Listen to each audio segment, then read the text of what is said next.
नमस्कार बच्चों, क्या हाल चाल। तो भाई आप लोगों ने सॉलिड के विषय में काफी सॉलिड तैयारी कर ली होगी अभी तक, जो मैंने आपसे पढ़ने के लिए बोला था। अरे भैया क्या हुआ? अच्छा ठीक है, जो मैंने आपसे पढ़ने के लिए बोला था आई होप आप लोगों ने अच्छे से पढ़ लिया होगा। जैसा हमने तय किया था, इस सेशन में एनसीईआरटी के सवालों को शुरू करेंगे। तो आइए शुरू करते हैं एनसीईआरटी के वो सवाल। ये रही हमारी एनसीईआरटी। सबसे पहले बच्चों, in text question 1, why are solids rigid. देखो, जब आपको बोर्ड में आंसर लिखने हैं, मैं आपको सारे आंसर समझाता भी जाऊंगा, आपको एक्सप्लेन भी करता जाऊंगा चीजों के साथ साथ, और चैप्टर आपका अच्छे से होता जाएगा। तो these sessions are actually NCERT के क्वेश्चन। पहले मैं आपको चैप्टर पढ़ा रहा हूं, फिर एनसीईआरटी करा रहा हूं, और फिर एक बच्चों रिवीजन सेशन आएगा जहां पर जो पुराने सवाल हैं सारे जो बोर्ड्स में पूछे जा चुके हैं उनके आंसर होंगे। ठीक है, तो आइए इसको जरा शुरू करते हैं। कैसे आंसर लिखना है, इन्होंने हमसे पूछा है वाई आर सॉलिड रिजिड्स। देखो, हम जब इसकी बात करेंगे, इन टेक्स्ट क्वेश्चन 1.1, सॉलिड रिजिड क्यों है, इसको इस तरह सोचना है। कॉन्सेप्चुअली क्या है इसमें, इसमें कॉन्सेप्ट क्या लगाना है, ये जो मैं आपको बताऊंगा ना, कॉन्सेप्ट क्या लगाना है, ये इसकी साउंड फाउंडेशन आपको देगा। देखो, हमारे पास 3 स्टेट्स ऑफ मैटर है। राइटिंग सही आ रही है? 3 स्टेट्स ऑफ मैटर। तो बेटा, ये जो 3 स्टेट्स ऑफ मैटर हैं, हमने कहा था सॉलिड, लिक्विड, गैस। ध्यान से सुनते जाना। मैंने कहा था इंटरमॉलिक्यूलर फोर्सेस और थर्मल एनर्जी का ही एक खेल है। इंटरडिपेंडेंसी ऑफ इंटरमॉलिक्यूलर फोर्सेस और थर्मल एनर्जी पे ही ये कहानी बेस्ड होती है। तो आपको जो कंसेप्ट सोचना है वो ये सोचना है, intermolecular forces and thermal energy. तो कॉन्सेप्ट आपका ये रहेगा। ये आंसर नहीं है, ये बेसिकली कॉन्सेप्ट बताया मैंने आपको, सोचना क्या है। हर क्वेश्चन में सोचने का पॉइंट भी आपको मैं डिफाइन करूंगा, सो दैट आप बढ़िया तरीके से ये समझ पाए कि इसमें ये चीज सोचनी थी, इसके बेसिस पे ये आंसर बनाना था, बस। अब यहां पर आंसर क्या है, in solid state particles are not free to move, they can show motion around their fixed location। मेरे साथ साथ ये आंसर सुनना है, लिखना है, प्रैक्टिस भी यहीं की यहीं हो जाएगी, तैयारी भी यहीं की यहीं हो जाएगी। यानी बस एक लेक्चर देखो और पूरी तैयारी क्लियर, कोई टेंशन ही नहीं। बाकी टाइम फिजिक्स मैथ्स में लगाओ, फिजिक्स बायोलॉजी में लगाओ, है ना। यहां तो आनंद लो, बस फटाफट पढ़ो, लिखो, और अभी हाथ की हाथ नोट्स भी तैयार।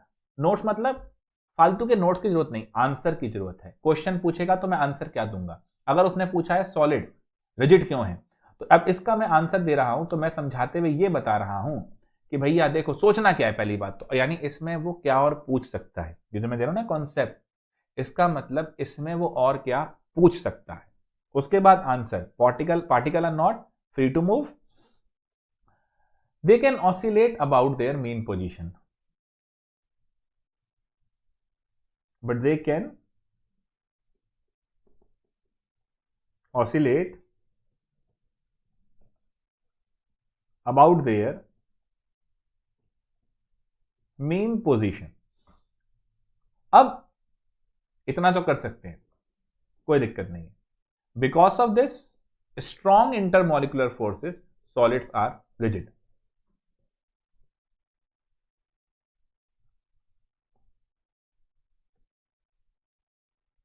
Because of these strong intermolecular forces solids are rigid।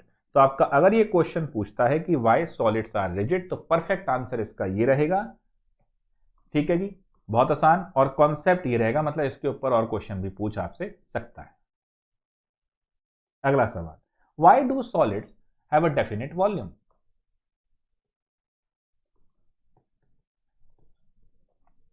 Same reason है बच्चों, है ना। अब जो क्वेश्चन लगभग सेम कैटेगरी के हैं उनको मैं आंसर एक ही चलाऊंगा।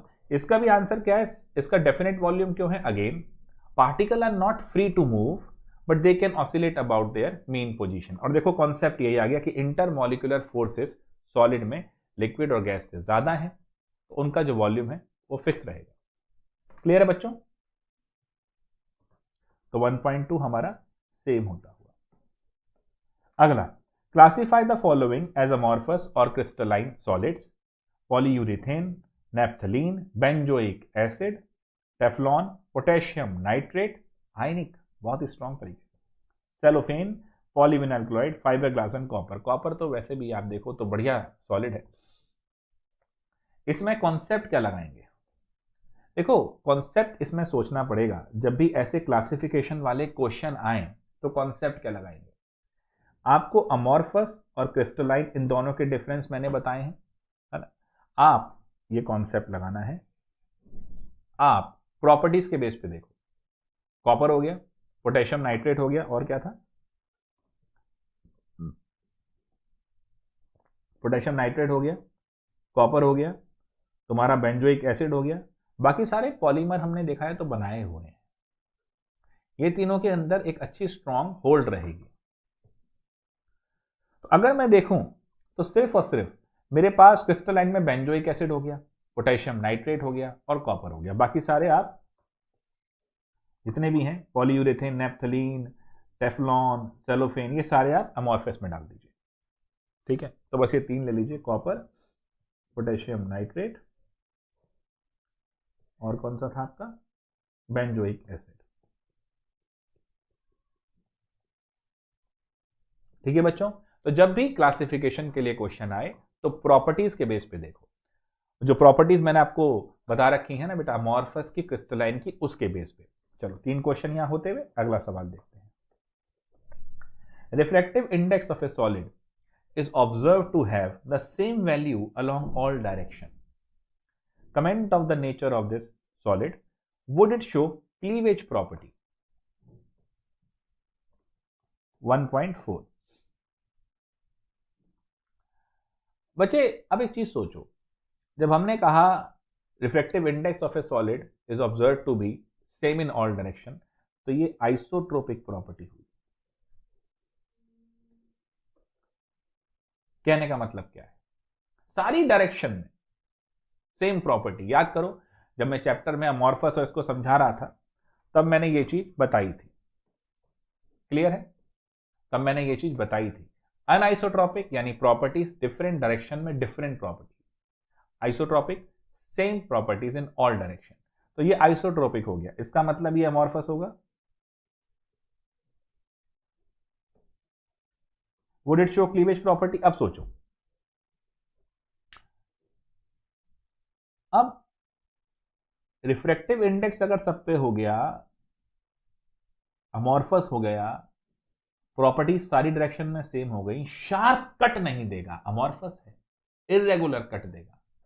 तो क्लीवेज प्रॉपर्टी जब लिखनी है, अब इसका आंसर कैसे लिखेंगे? Because it is showing same property in all direction, this is isotropic and this is the property of amorphous, and amorphous does not give you proper cleavage, it give you irregular cuts। बस इतनी बात लिखनी है, आपका answer perfect हो गया। चलिए, इसके बाद ये सब हमने पढ़ ही लिया था, ये टेबल मैंने आपको बोली थी याद करने के लिए। Classify the following solid in different category based on the nature of intermolecular forces operating in them: potassium sulfate, tin, benzene, urea, ammonia, water, zinc sulphide, graphite, rubidium. अब देखो बेटा, ये सारा आपको यहां मिल रहा है। ठीक है, तो आपको ये देखना है कि आयनिक सॉलिड कौन कौन से होंगे। साफ दिख रहा है, पोटेशियम सल्फेट हो गया, और कौन कौन हो गया? ये हो गया आयनिक, क्योंकि K2SO4। बेंजीन तो organic, urea organic, ammonia organic, tin आपका मेटेलिक, जिंक सल्फाइड आयनिक। तो ये आप आराम से कर लेंगे, इस तरीके से कोई दिक्कत नहीं आएगी आपको, ये आप आराम से कर सकते हैं। तो इसको लिखवाने की ऐसा कोई जरूरत। देखो, जो क्वेश्चन ईजी हैं, जो डायरेक्ट हैं, वो प्लीज़ आप खुद कर लो, बढ़िया रहेगा। जो समझाने वाले हैं वो इस क्लास में मैं समझा रहा हूँ। जिनके आंसर परफेक्ट चाहिए। ये तो क्लासिफिकेशन तो हो जाएगी, कोई दिक्कत नहीं, बता भी दिया मैंने। Solid is very hard electrical insulator in solid as well as in molten state and melt at extremely high temperature. What type of solid is it?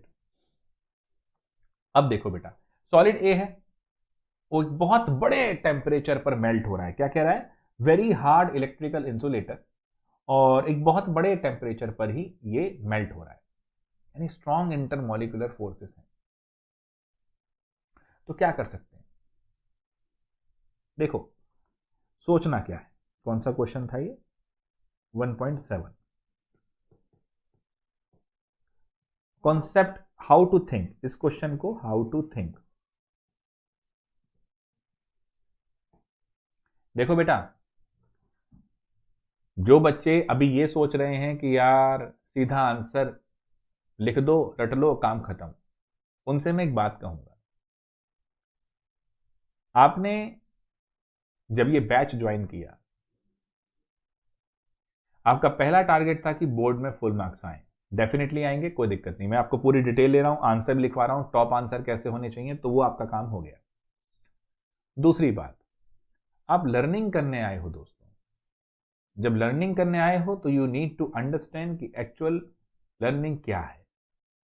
मेरी बात समझना, अगर सिर्फ रटते रहोगे तो फ्यूचर आपका नहीं है। मैं बार बार बच्चों आपको कह रहा हूं, एक वार्निंग दे रहा हूं, अगर सिर्फ रटते रहोगे तो फ्यूचर आपका नहीं है। बहुत बुरी तरह पिटाई होगी, ना जॉब होगी ना करियर। सोचना सीखो।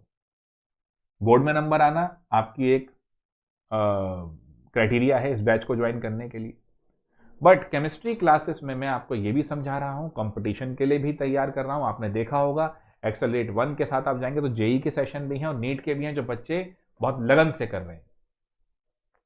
सो now the my point is how to think is important. इस क्वेश्चन को अगर मैं देखता हूं तो उसने 2 पॉइंट बोले।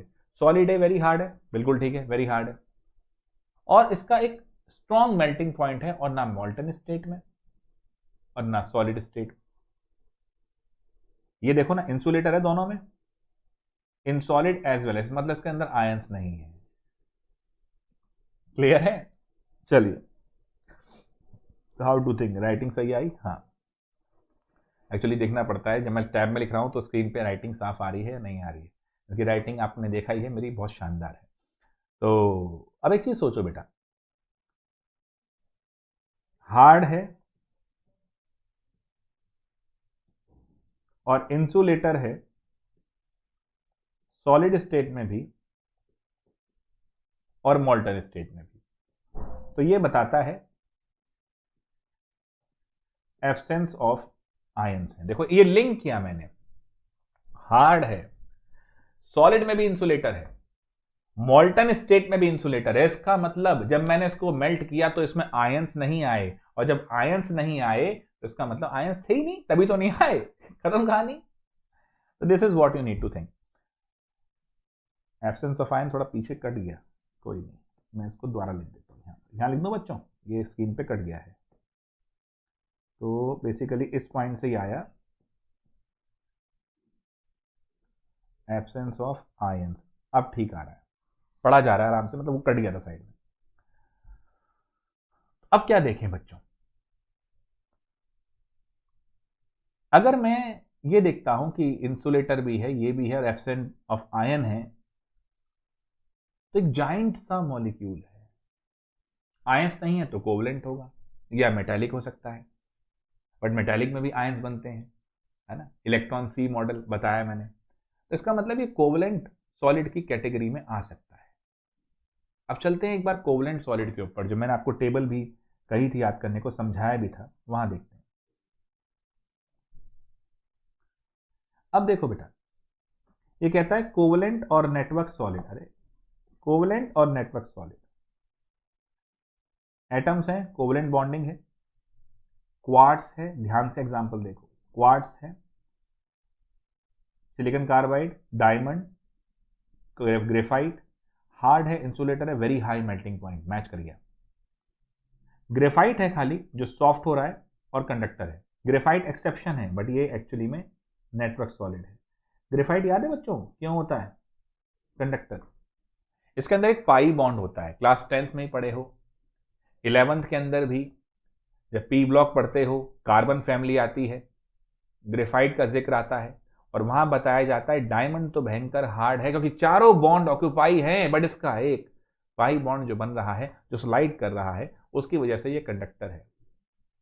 तो नेटवर्क सॉलिड का ये क्या हुआ, एक्सेप्शन। अदरवाइज बाकी सारे हार्ड होते हैं, इंसुलेटर होते हैं और मेल्टिंग पॉइंट बहुत हाई होता है। मेरा जो ये सवाल था जिसमें उसने कहा कि solid A is very hard, देखो कंसेप्चुअल बनाना चाह रहा था वो, solid A is very hard electrical insulator in solid as well as in molten state. यानी इसका बड़ा सीधा मतलब है कि भाई के पास आयंस नहीं है, आयंस नहीं है तो कोवेलेंट है, यहां से मुझे लिंक मिल गया। And melts at extremely high temperature, yes इस मेल्टिंग पॉइंट इसका बहुत हाई होगा। What type of solid is it? So pretty simple, this is, ये मैंने बताया, this is how to think. Now answer,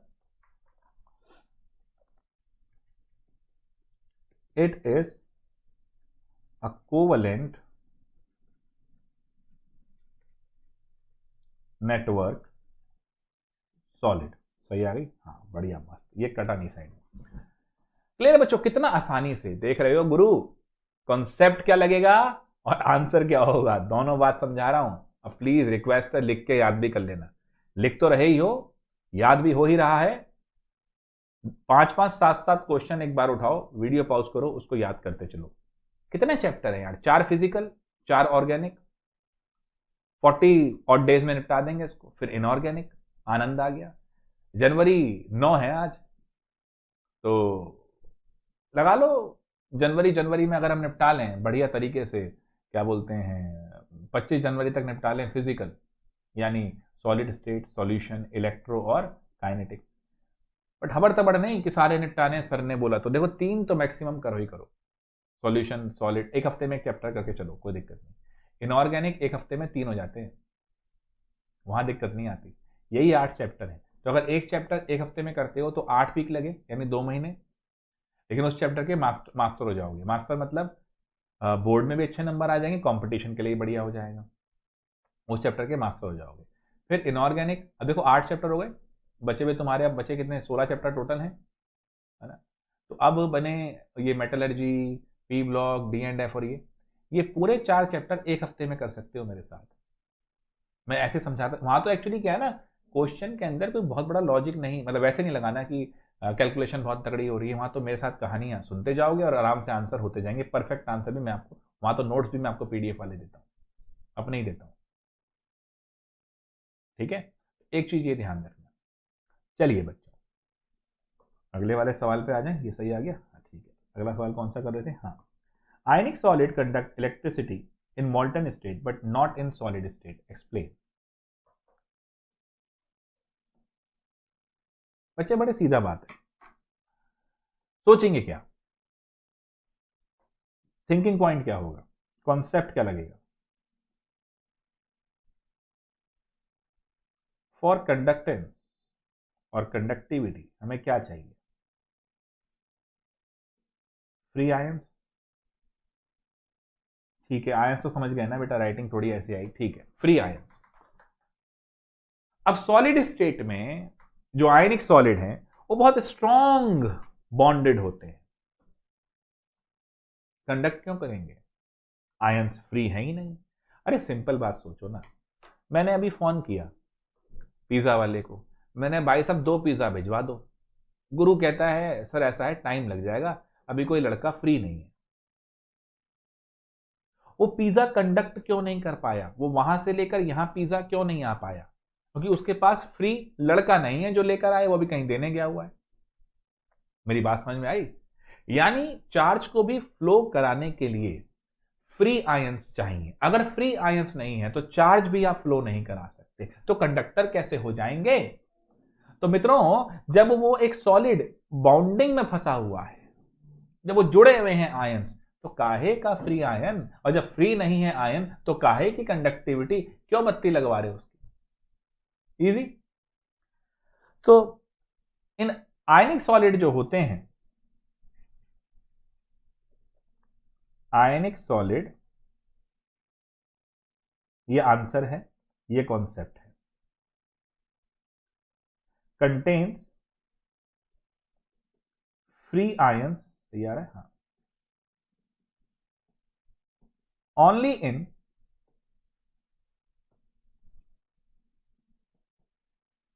molten state and as it contains free ions only in molten state, तो भाई conductor भी सिर्फ molten state में ही होंगे। कितना आसान है बच्चों, है ना मजेदार। देखो मेरे बच्चों, आपने मेरे साथ ये बैच शुरू किया है, मैंने आपको पहली क्लास में भी समझाया था कि लिख के करो, समझो, पूरे फोकस से करो। बच्चों एक बात मैं आज जरूर कहूंगा, सपना देखो, डेफिनेटली रोको मत।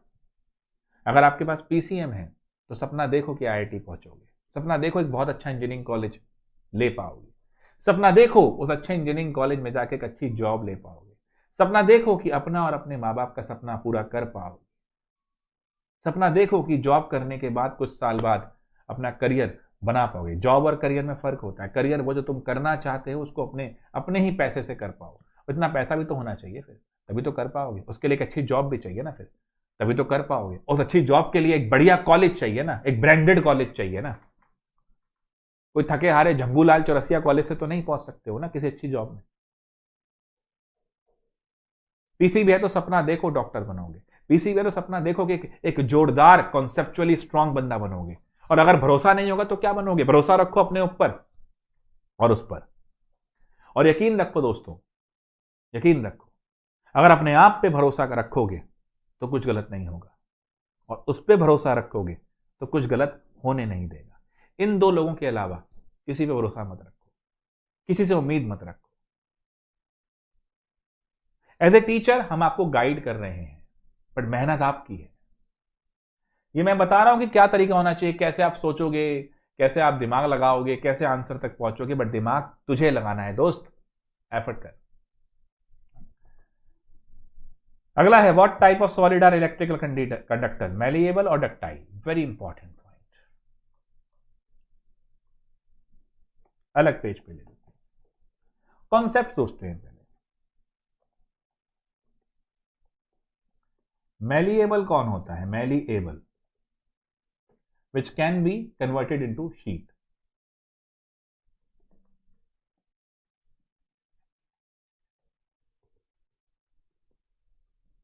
into thin sheets।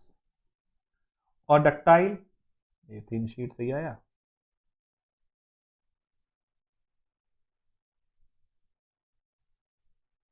ठीक है, ये कट गया थोड़ा सा, कोई नहीं, क्लियर दिख रहा है बेटा, इसे हटाऊं फिर जगह नहीं बनेगी, कोई नहीं, डक्टाइल लिख लो, can be converted into wires. अब क्या करें? बहुत सिंपल बात है, हमें कंडक्टर्स के लिए क्या चाहिए, ये हमें उलझाना चाह रहा है। देखो बच्चों एक बात बताओ, साइंटिफिकली वो आपको घुमाता है। अगर मैं आपसे कहूं कि लेट से घाना की पॉपुलेशन कितनी है, 400 करोड़, मतलब 400 करोड़ तो बहुत हो जाएगा यार, इंडिया से ज्यादा होगी। घाना की पॉपुलेशन कितनी है, 4 लाख की 8 लाख। अब आपका दिमाग ये नहीं सोचेगा कि यार पॉपुलेशन हम देखें क्या करें, हम खाली 4 लाख और 8 लाख को सोचेंगे। हमारा दिमाग वहां उलझा दिया गया।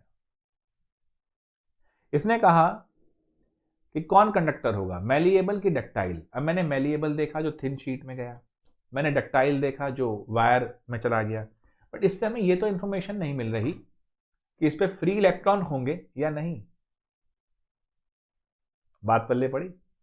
और कंडक्टेंस के लिए क्या चाहिए, फ्री इलेक्ट्रॉन्स या फ्री आयंस। लेकिन एक चीज सोचो, मेटल्स की प्रॉपर्टी होती है कि वो डक्टाइल होती हैं और मैलिएबल होती हैं, तो जनरली मेटेलिक सॉलिड कंडक्टर होंगे, चाहे वो मैलिएबल हो चाहे डक्टाइल। कैसे खेल गया? तो हम ये कह सकते हैं कि we will consider these two things, but actually these are the properties of metal, so conductor will be metallic solids. कितना बढ़िया आंसर, कैसे घुमा के आपको दे रहा था। तो घुमा ले, हम भी कंसेप्चुअली साउंड है, हम भी फोड़ देंगे सोचना क्या है और लिखना क्या है। चलिए ये वाला भी यहां पर होता हुआ। अब आता है लेटिस पॉइंट्स, जो मैंने आपको क्रिस्टल लेटिस के विषय में समझाए थे। ये टेबल मैंने आपसे जरूर कहा था बच्चों, मैंने आपको वो जो अपना पावर पॉइंट प्रेजेंटेशन वाला चीज दी है उसमें मैंने मोस्ट सिमेट्रिकल, याद आ रहा है फिर से, क्यूबिक, अरे भैया क्या हो जाता है इसमें ना, क्यूबिक ये मोस्ट सिमेट्रिकल, और क्लिनिक कहाँ गया, ये रहा क्लिनिक, ये मोस्ट अनसिमेट्रिकल। ये क्वेश्चन आएगा बेटा बोर्ड में, उड़ मत जाइयो। ब्रेविस लेटिसिस के बारे में जब चैप्टर बहुत डिटेल में कोई पढ़ना चाह रहा हो, है ना, तो जेई वाली क्लास को उठा लेगा, वहां से देख लेगा, क्योंकि बोर्ड में नहीं आ रहा है इतना, बाकी मैंने समझाई दिया इसमें। Question 1.10, give the significance of a lattice point.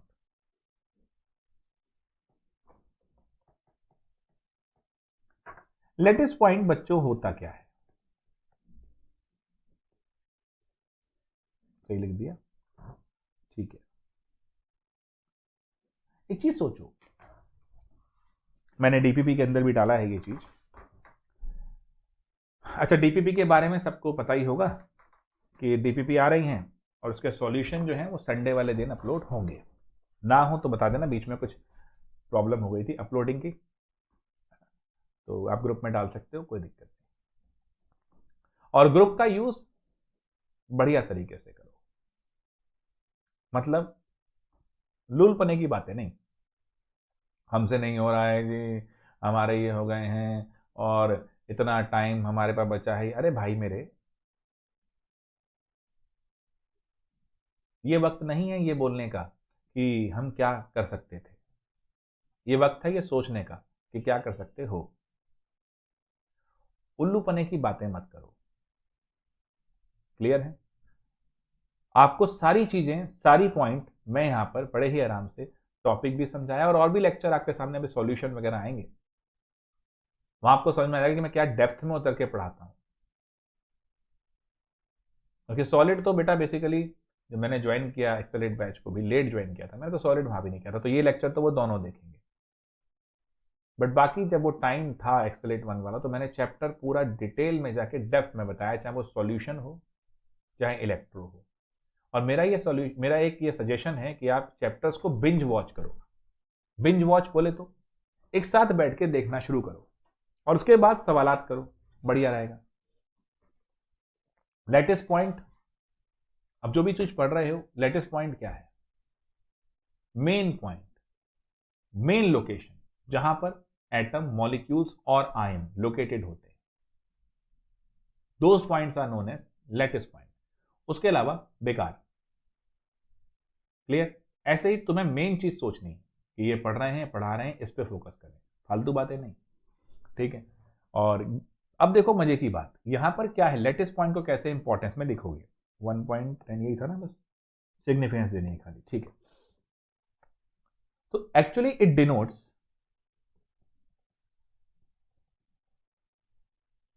the position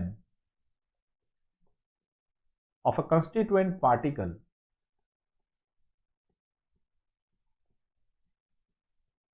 and these are atom। अरे यार हाथ फिर खुल गया, ऐसा क्या? हाथ तुमसे ना रैपिड हो जाता है मेरा। मॉलिक्यूल्स, अब ठीक आ रहा है, एंड आयन, एंड नहीं और लिख देता हूं, एंड तो तुम्हारे वो हो गए ना, एंड गेट तीनों ना, ईदर ऑफ दीज थ्री कुछ हो सकता है। In what?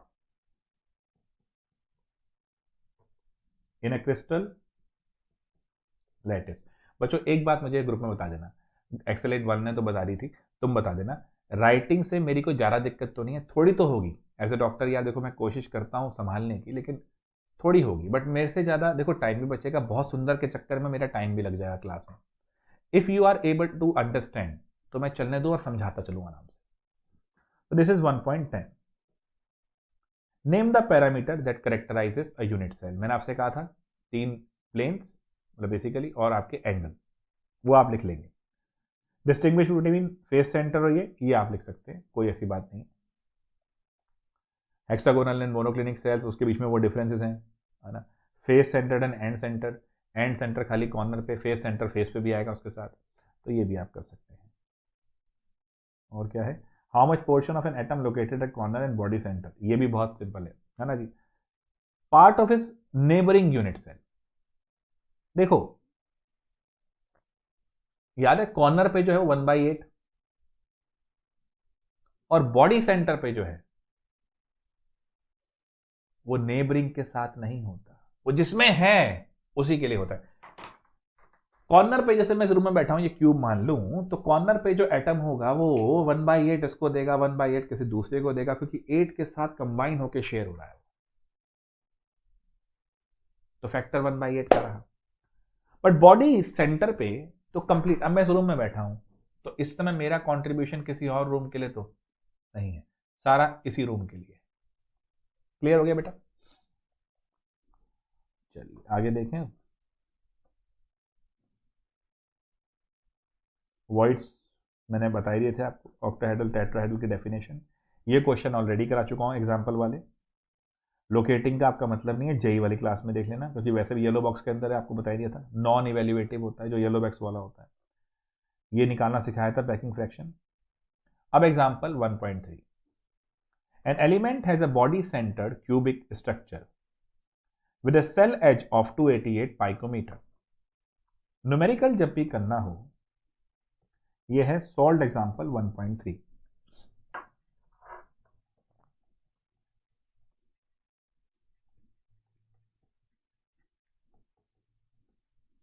बोर्ड में न्यूमेरिकल जब भी करना है तो आपके 3 फैक्टर बहुत ज्यादा क्रूशियल हैं, और इसको आप ब्लैक पेन से वहां लिखेंगे। गिवन टू कैलकुलेट, और यहां पर आप डालते हैं फॉर्मूला यूज्ड, तो फॉर्मूला यूज तो तब लिखेंगे जब ये दोनों चीज लिख चुके होंगे। ये हेडिंग हो गई। अब आइए आंसर पे। गिवन में क्या क्या है, बॉडी सेंटर क्यूबिक है, सेल एज दिया हुआ है,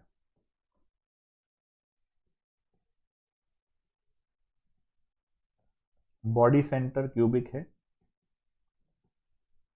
सेल एज दिया हुआ है, डेंसिटी भी दे रखी है।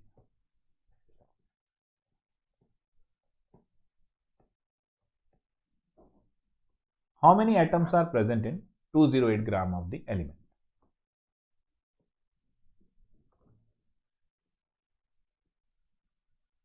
How many atoms are there in 208 gram of the element। Body centre है तो Z कितना हो गया 2, सेल एच दिया हुआ है 288 पाइकोमीटर, डेंसिटी कितनी दे रखी है मुझे 7.2। फॉर्मूला यूज मेरा क्या होगा डेंसिटी वाला, density Z into M upon a cube into N A. बड़ी सीधी सी बात है दोस्तों, अगर मैं ध्यान से देखूं तो यहां पर ये जो मास दिया हुआ है ये मोलर मास नहीं है, क्योंकि अगर मोलर मास होता, कई बच्चों के माइंड में आएगा कि सर Z भी दिया हुआ है, ये 2, ए भी दिया हुआ है, डी भी दिया हुआ है, एम भी दिया हुआ है, एम थोड़ी है बाबू। अगर 208 ग्राम 208 ग्राम इसका मोलर मास होता तो मेरे बच्चे इसमें एटम तो फिर कितने होते 1 मोल। अगर मोलर मास है, देखो ना, जैसे मैं एक बात सोचूं, 1 मोल ऑफ कार्बन अगर लेता हूं तो उसमें 6.022 इंटू 10⁻23 एटम्स होते हैं, और उसको मैं इक्वल कर देता हूं 12 के, जिसको मैं यूनिट या ग्राम में बाद में मान लेता हूं। वो रिलेटिव एटॉमिक मास का कॉन्सेप्ट है, उसको भी नहीं खींचना मैं इतना भी। तो इसका मतलब 208 ग्राम मोलर मास नहीं है। तो one way of doing this is, आपको डेंसिटी पता है, Z पता है, ए पता है, Na पता है, M निकाल लो, M will be the molar mass, और उसमें 1 मोल में कितने एटम्स उतने फिर 1 ग्राम में कितने, फिर 208 ग्राम में कितने। एक तरीका ये हुआ। दूसरा तरीका है वॉल्यूम से निकालने का। डेंसिटी दे रखी है, क्लियर है। तो डेंसिटी अगर दे रखी है तो आपको 208 ग्राम भी दिया हुआ है, तो उसमें कितना वॉल्यूम है ये निकाल लो, ये समझे। But density will be mass by volume. ये 208 ग्राम दिया हुआ है, डेंसिटी दी हुई है, इसमें कितना वॉल्यूम है ये निकाल लो, ये वॉल्यूम आ जाएगा। क्लियर है। दूसरा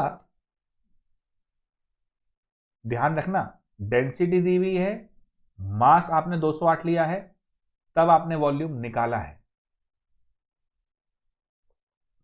दूसरा, आप ए क्यूब से वॉल्यूम निकालो, ठीक है, और वहां से ए क्यूब से आपने वॉल्यूम निकाला, डेंसिटी आपने यहां रखी, तो आपने मास निकाला, तो मोलर मास आ रहा है। यानी एक तरीका है वॉल्यूम से निकालने का, एक तरीका है मास से निकालने का।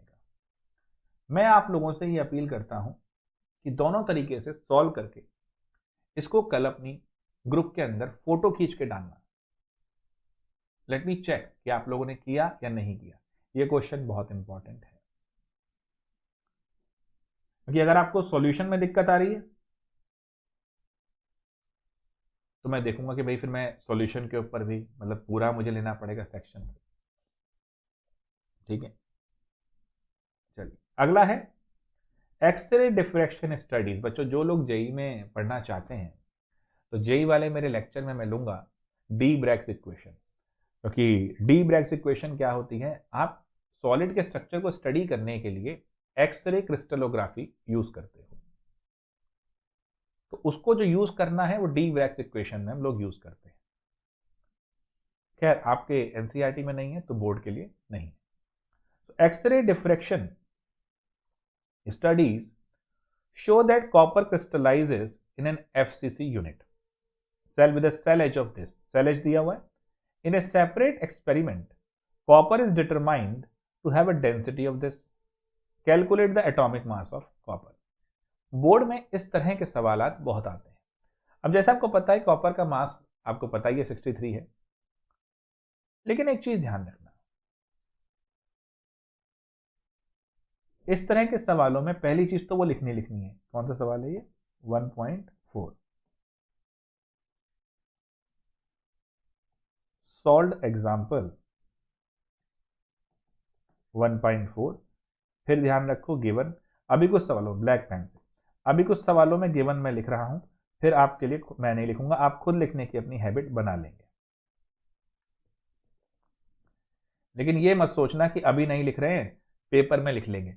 अगर बेटा हैबिट नहीं हुई ना तो वहां भी नहीं लिख पाएगा, ये भी ध्यान रख।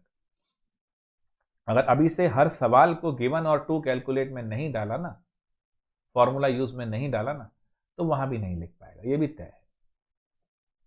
कह रहा है कि एफसीसी यूनिट है तो Z4 हो गया, सेल एज ये दे रखा है, डेंसिटी दे रखी है, एज इट इज एफसीसी तो Z is 4, done. Cell edge मेरा कितना हो गया? सेल एज हो गया 3.6 10 की पावर -8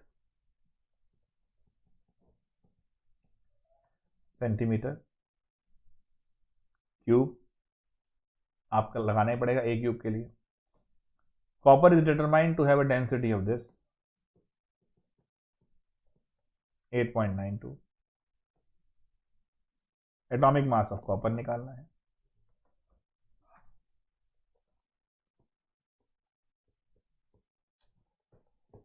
हेडिंग ब्लैक से, बाकी ब्लू से।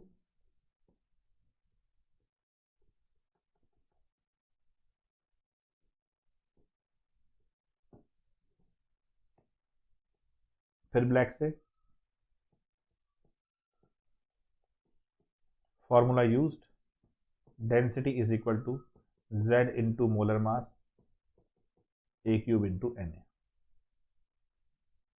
डन है बच्चों, इजी बात है। तो बस फिर अब सारी वैल्यू तो पता ही है, पे लो, खत्म करो काम, एम आ जाएगा। यहां पर कैलकुलेशन करने की जरूरत नहीं पड़ती। मैं आपको एक चीज समझा दूं, वैल्यू रखो और मास तो पता ही है 63, लेकिन एग्जैक्ट 63 मत लिखना। ऐसे कई सवाल आएंगे जहां वो आपसे पूछेगा कि भाई एवोगैड्रो नंबर बता दो, मास बता दो, या z निकालना पड़ता है। तो z तो खैर निकालना पड़ेगा कैलकुलेटर कि भाई क्या आ रहा है, बट एवोगैड्रो नंबर तो वैल्यू पता है, मास की वैल्यू पता है। लेकिन इसको 63 मत लिखना सॉल्व करके, या तो 62.8 या 62.9 लिखना, या 63.1 या 63.2 लिखना। तो सॉल्व करना तो बच जाएगा, लेकिन इट सीम्स कि आपने सॉल्व किया है। अगर आपने एग्जैक्ट लिख दिया तो वो समझ जाएंगे कि आपने बस वैल्यू फेल दी। ऐसे ही 6.022 ना करके 6 पॉइंट कर देना, 6.01, थोड़ी सी चलाकी, लेकिन कैलकुलेशन करने से बोर्ड में बच जाओगे। सीधा फॉर्मूला लगा के। अच्छा, एक चीज़ और ध्यान रखना, बोर्ड में जो फाइनल आंसर आता है उसके नीचे आंसर लिखना है। जैसे यहाँ पर जो आंसर आएगा 63.2 समथिंग, तो आंसर लिखना है। मतलब ये आपको जस्टिफाई कर दिया आपने कि आपका फाइनल आंसर ये है। अगर आप पूरा सॉल्व नहीं कर पा रहे हैं तो आप लिखेंगे अप्रॉक्स आंसर, वो भी वैलिड होगा, नंबर नहीं कटेंगे। अगर अप्रॉक्स नहीं लिखा तो नंबर कट जाएंगे। अगला सवाल लेते हैं। अब वो ये सीसीपी लैटिस है, तो ये मैंने आपको बताया था एफसीसी मानोगे, z is equal to 4। It unit cell दे रखी है, एज लेंथ, डेंसिटी निकालनी है। स्ट्रेट क्वेश्चन है बच्चों, ये भी आपका होमवर्क में है ना। ये मुझे आप करके कल दिखाएंगे दोनों question. Okay, what is the 2 dimensional coordination number of A molecule. अब कोऑर्डिनेशन नंबर क्या है, आइए, क्वेश्चन नंबर क्या है, 1.14।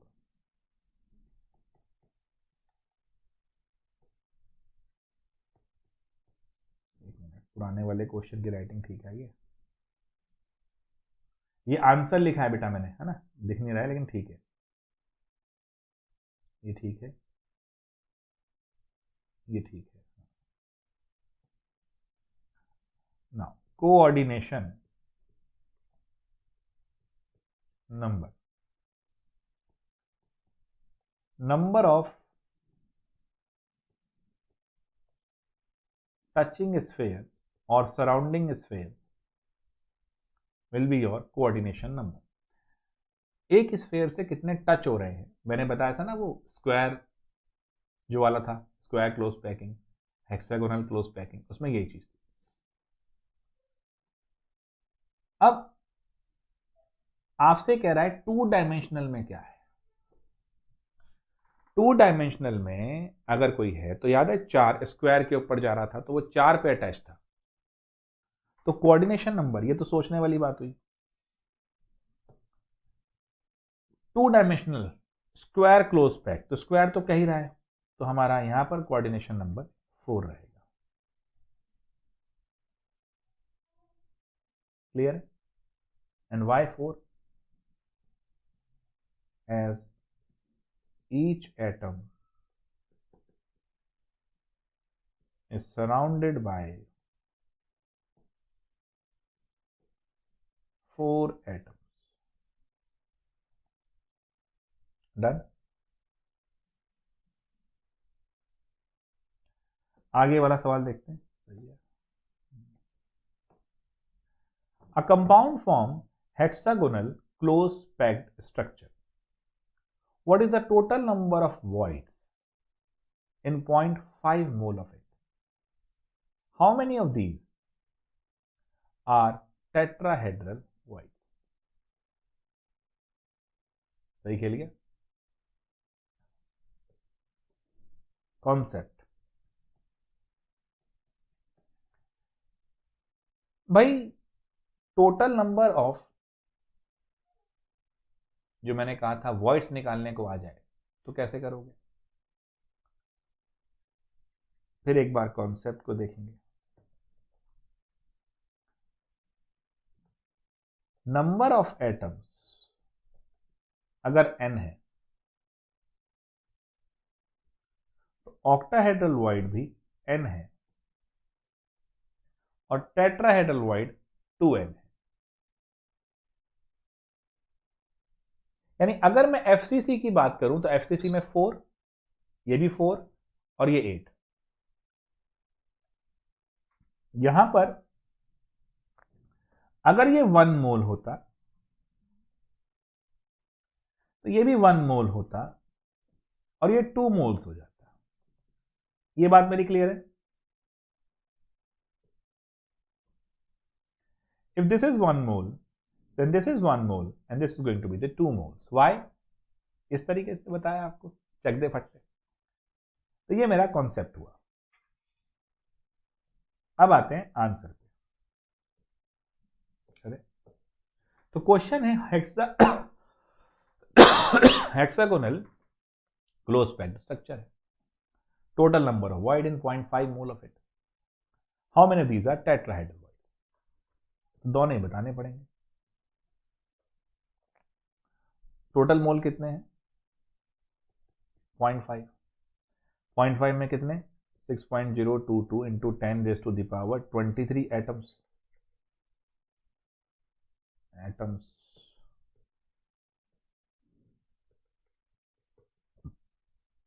चलिए, तो टोटल नंबर ऑफ एटम्स कितने हो गए?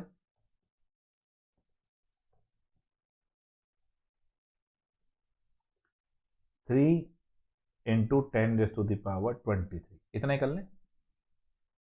हाँ वो ठीक है, 3.011 ठीक है यार, इतना लिख, कोई टेंशन नहीं।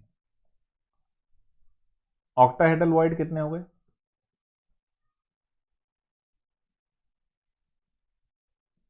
इतने ही। टेट्राहेड्रल वॉइड कितने हो गए?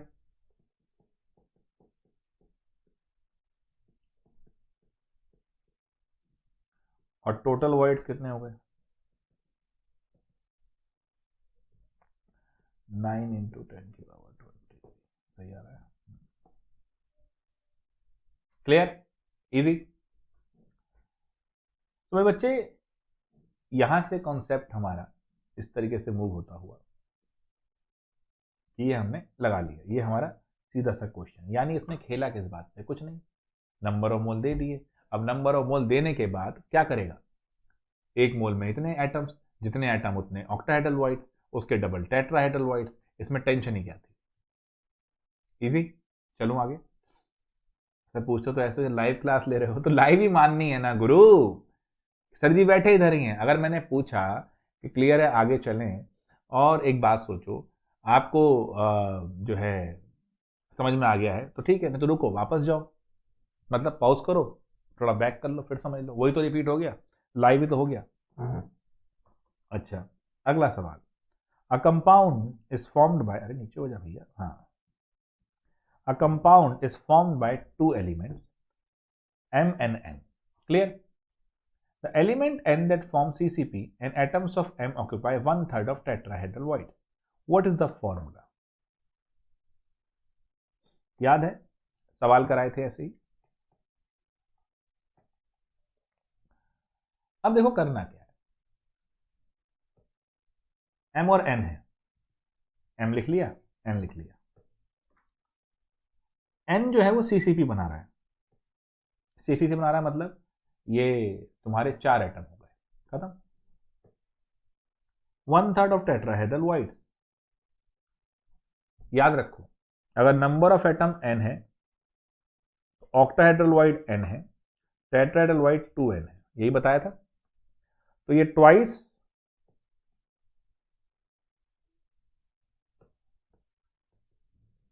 इंटू क्या कह रहा है, 1/3। क्लियर है? तो अगर इसको मैं 1 मान लूं, क्योंकि यहां पर इसको 4 से करना पड़ेगा मल्टीप्लाई, क्योंकि उतनी आइटम का होता है ये, तो इसको 1 ही मान लूं, काम खत्म करूं, तो ये इतना हो गया। तो m कितना हो गया बेटा? 2/3। n कितना हो गया? 1। तो ये 3 से कर दो मल्टीप्लाई, m2 n3। तो यहां फॉर्मूला आ गया। छोटी सी ट्रिक बताई थी मैंने, सही आ गया ये? ठीक है। अब ये तो आपने सॉल्व कर लिया, समझ में आ गया। इसको लिखेंगे कैसे बोर्ड में?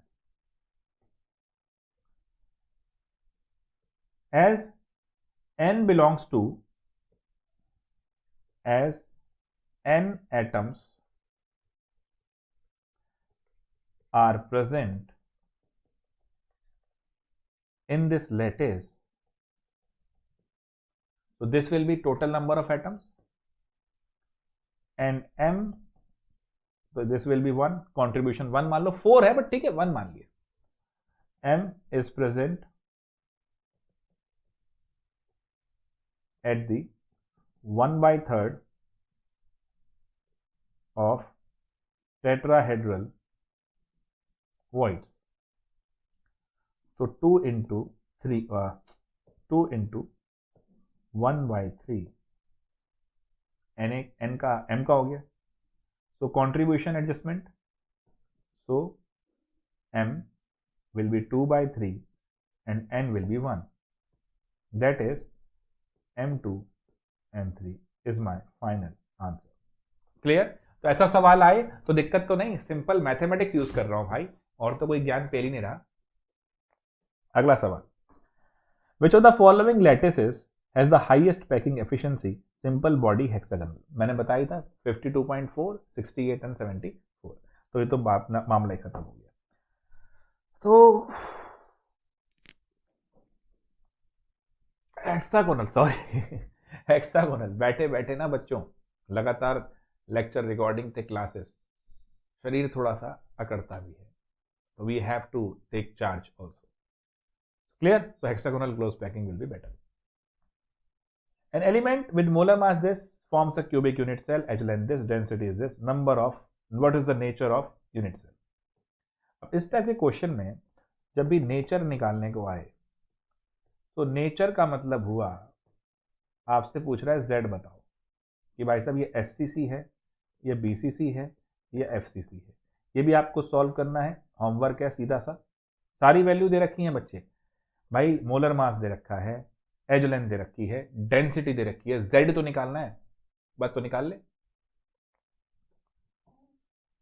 इम्परफेक्शन सॉलिड समझाए थे, ये रहा डिसलोकेशन, फ्रैंकल वैंकल, ये सारा कंडक्शन बताया था, ये सारा आ गया। ये मैंने आपसे कहा था याद करना है अच्छे से। What type of defect can arise when a solid is heated? Which physical property is affected by it and in what way?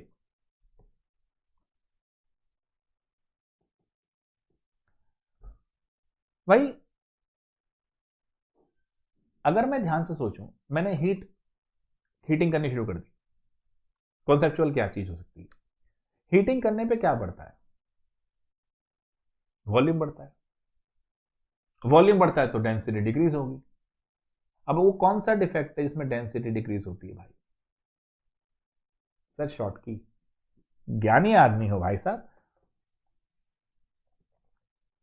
Concept क्या लगाएंगे? On heating volume will increase,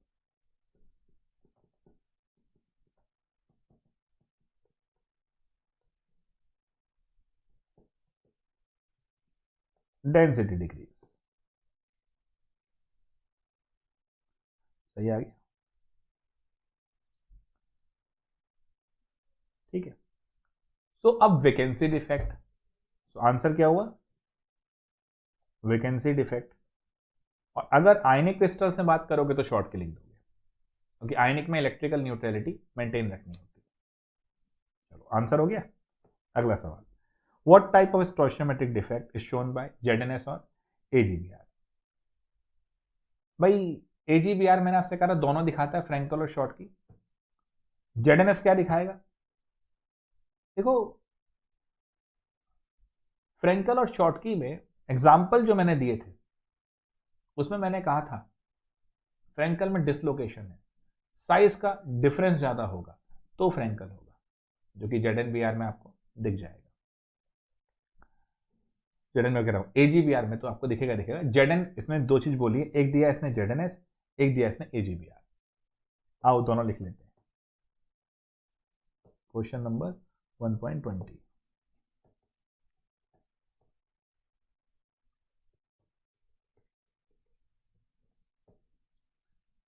क्या क्या दिखाएगा? एजीबीआर दोनों दिखाएगा, बोथ। ये दिखाएगा फ्रैंकल, आप वैसे याद भी कर सकते हैं, दे रखें एग्जाम्पल, लेकिन ये चीज ऐसे रहेगी। क्या हुआ?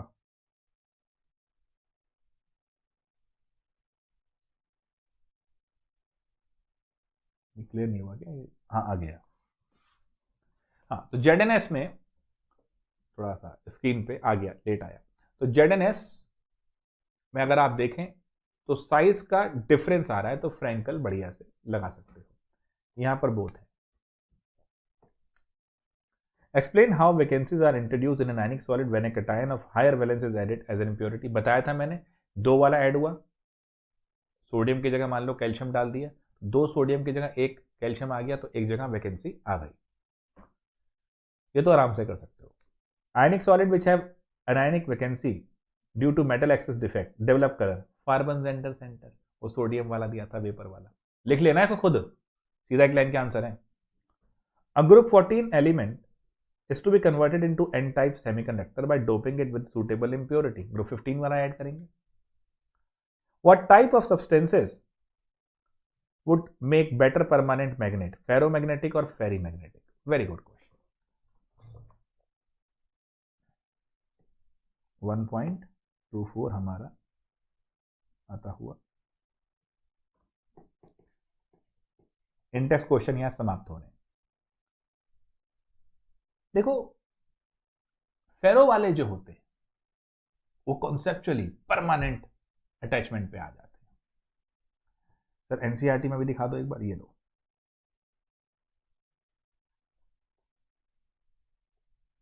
A few substances like iron, cobalt, nickel, gadolinium and CrO2 are attracted very strongly by magnetic field. Such substances are called ferromagnetic, जो बहुत स्ट्रांग जा रहे हैं। मैंने कहा था ना, क्यूरी टेम्परेचर याद रखो, ग्रुप और लेक्चर में लिखा रखा है क्यूरी टेम्परेचर, और उसके ऊपर नीचे का फर्क, उसके ऊपर पैरा जो बताया था फेरो के साथ। Beside strong attraction this substances can permanently magnetised. Clear है, उसी पे सीधा इसने नीचे ये क्वेश्चन दे दिया। तो फेरो वाले परमानेंट मैग्नेट बनते हैं। आयरन उसका एक रीजन है, उसका एक है, मैंने आपसे कहा भी था इसको याद भी करना। तो उसका एक स्ट्रॉन्ग कंटेंडर है, परमानेंट वो जाता है और वो नहीं जाता। तो आपको जब फेरो की बात करनी है, इसको ऐसे याद कर सकते हो। फेरो मैंने कैसे याद किया था, फेरो परमानेंट वो होता है ना, जैसे ममी फिल्में आती हैं, है ना, तो ममी की फिल्मों में फेरो कहते हैं उसको, ड्रावना दिखाते हैं, परमानेंट तरीके से पड़ा है सालों से, तो परमानेंट है वो फेरो। तो फेरो मीन्स परमानेंट लेके चलना है। तो बच्चों आज मैंने कुछ आपको होमवर्क भी दिए हैं और इंटेक्स क्वेश्चन हम यहाँ पर समाप्त कर चुके हैं सारे सॉलिड के। अगली क्लास में हम टेक्सचुअल करेंगे इसी तरीके से। अब टेक्सचुअल में आपको हेल्प मिलेगी। आपने कहा 26 क्वेश्चन हो जाएंगे, 818 हुए। अरे भाई साहब, तो उसमें से कई तो रिपीट ही हैं, जो इंटेक्स में कर लिए हैं वो वहीं रिपीट है। और आपको कमाल की बात बता दूं कि ओवरऑल जो 44 क्वेश्चन हो रहे हैं, 26 और 18 इसी में से बोर्ड में आते हैं, कोई भी स्टेट का बोर्ड हो। सवाल ये है कि हम पढ़ते नहीं हैं इन क्वेश्चंस को। पहले मैंने टॉपिक समझाया है, फिर मैंने ये बताए हैं, अब आपके लेक्चर चलेंगे, ये बता दिया, एक लेक्चर और आएगा इसमें हम ये क्वेश्चन डिस्कस कर लेंगे। आई होप ये समझ में आ गया होगा। बड़े प्यार प्यार से बता भी रहा हूं। डेप्थ वाले अब लेक्चर आएंगे, थोड़ा बिंज वॉच करना, ठीक है। माई रिक्वेस्ट है, क्योंकि इसमें थोड़ा ज्यादा एक्सेलेट 1 पे टाइम भी थोड़ा ज्यादा था ना, उसके साथ चलेगा आपका। और अब आपका यहाँ पर क्वेश्चन सारे एनसीईआरटी के होते रहेंगे। तो आज का सेशन एनसीईआरटी के इन क्वेश्चंस का था। I hope everything is clear to you. Please मेहनत करना, लिख के करना, टाइम मत वेस्ट करना, सारी चीज बता रहा हूँ। सॉलिड का जेई वाले लेक्चर्स जब अपलोड होंगे अराउंड अबाउट हफ्ते भर में, वो जरूर देखना।